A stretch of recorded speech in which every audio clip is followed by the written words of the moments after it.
Personally, I do think that the Prime Minister will survive all this. Some of the reports coming from overseas, from international media and the like, suggest that this is a smoking gun and that Najib is pretty much toast. But I don't think so. And as I see now the way in which this investigation is playing out, it's playing to form, I think Najib has control over this investigative process. He will remain in office. This investigative panel will report directly to him. And in consequence, I think that he'll probably be able to survive this. After all, he's survived many, many scandals in the past.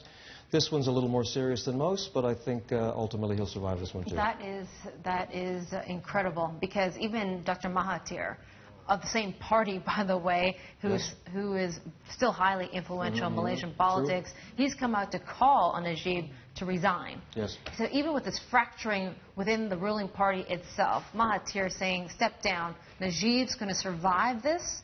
Well, I don't think the party is fracturing, actually. Mahathir Mohamad himself has a long reputation for trying to undermine his deputies and his successors. So this is pretty true to character. I mean, he's behaved this way for some time now. What is a smoking gun, then? I mean, the Journal says that they have seen, direct links of $700 million back to the Prime Minister's own personal bank accounts. And that's not enough to get rid of him?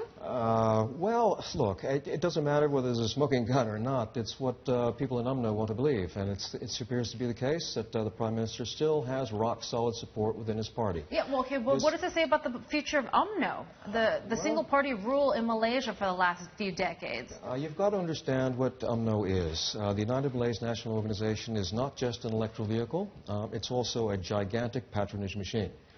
And people join this party essentially not just to defend the Malay community, but also to profit themselves. And they do this in large amounts, state concessions, patronage of all kinds. Well, with every country that has one-party rule, it's all about survival of the party, isn't it? UMNO and how it's going right now with Najib, again, another scandal involving the Prime Minister. We won't even talk about the first one, which related back to a female death and, submarine sales, etc., etc. Yes, that's right. Are you saying to me that they are willing to tolerate this, even though it actually hurts their credibility and also threatens their one-party rule? Look, you've got to think back to what Najib might have used this money for. And most of it seems to have gone on campaign finance.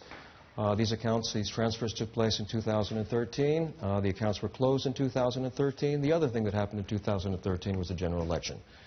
The UMNO was, because of scandals like this, increasingly unpopular, so a great deal of money had to be spent in order to win back the electorate in Malaysia, which, as I said, is quite skeptical.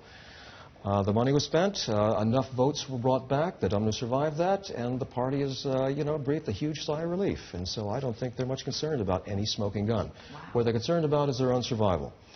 And I would say, too, that I still believe that when Najib came to power in 2009, he did mean to bring about some reform. But the fact of the matter is the party won't let him reform. And if he wanted to change that party today, he couldn't. Because that's just the dynamic of UMNO. As you mentioned, this is a single-party system or a single-party dominant system, and in consequence will just persist in this way. Wow. So I think that as long as... How long? I mean, how long do you think they can survive this? They have survived since independence in 1957. Yeah, and they continue to survive. Scandal after scandal. Well, as long as enough people are kept happy, and as long as UMNO, which after all is Najib's base, is kept satisfied, I think they'll keep him in office. And there is, you'd have to say, no obvious replacement for him. I mean, I can't think of anyone else in the upper echelons of UMNO or anywhere in the government that can operate internationally and locally in quite the way he can. He's a sophisticated figure, and again, I think that he's smart enough, he'll probably survive this, despite any smoking gun.